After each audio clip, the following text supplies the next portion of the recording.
Evening snack എന്തെന്നോർത്ത് വിഷമിച്ചിരിക്കുമ്പോഴാണ് നമ്മുടെ cauliflower വന്ന് കയ്യിലേക്ക് കയറുന്നത്. പിന്നെ ഒട്ടും താമസിച്ചില്ല ഇതിനെ ചെറിയ കഷ്ണങ്ങളാക്കി എടുത്ത് ഉപ്പും മഞ്ഞപ്പൊടിയും ചേർത്ത് തിളപ്പിച്ച വെള്ളത്തിലേക്കൊന്ന് പുഴുങ്ങാനായി ഇട്ടു. ഇതൊന്ന് വേവുന്ന സമയം കൊണ്ട് ഇതിലേക്ക് ആവശ്യമായ ബാറ്റർ തയ്യാറാക്കിയെടുക്കാം. അതിനായി 1.5 ടേബിൾ സ്പൂൺ മുളക് പൊടി, ആവശ്യത്തിന് ഉപ്പ്, അല്പം chicken masala, 1/4 teaspoon garam masala, 2 tablespoon maida, 1 tablespoon അരിപ്പൊടി, ആവശ്യത്തിന് വെള്ളം എന്നിവ ചേർത്ത് നന്നായി ഇളക്കുക. അതിനുശേഷം നമുക്ക് വെന്ത കോളിഫ്ലവറിനെ കൂടി ഇതിലേക്കിട്ട് മിക്സ് ചെയ്യാം. ഒരല്പം കെച്ചപ്പ് കൂടി ഉണ്ടായിരുന്നെങ്കിൽ സൂപ്പറായിരുന്നു കേട്ടോ. പിന്നെ നമ്മുടെ കയ്യിൽ ഇല്ലാത്തതുകൊണ്ട് തൽക്കാലം അല്പം തൈര് വെച്ച് നമ്മളൊന്ന് അഡ്ജസ്റ്റ് ചെയ്തിട്ടുണ്ട്. ഇതിനെ നന്നായി ഇളക്കി യോജിപ്പിച്ച ശേഷം ചൂടായ എണ്ണയിലേക്ക് നമുക്കൊന്ന് ഇട്ട് ഇളക്കി പൊരിച്ച് എടുക്കാം.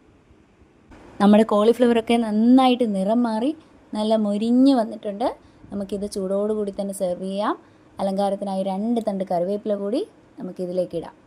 ഇനി നമുക്ക് ആരിഷിനോട് അഭിപ്രായം ഒന്ന് ചോദിച്ചു നോക്കാം കേട്ടോ, ഇതെങ്ങനെ ഇരിക്കുന്നതെന്ന്. ആരിഷ് വന്നൊന്ന് തിന്ന് നോക്കിയേ, എങ്ങനെയുണ്ട്, കൊള്ളാവോ? സൂപ്പർ. അപ്പോൾ ട്രൈ ചെയ്തിട്ടില്ലാത്തവർ മസ്റ്റായിട്ടും ട്രൈ ചെയ്യണം. ഒരു അടിപൊളി സ്നാക്കാണിത്.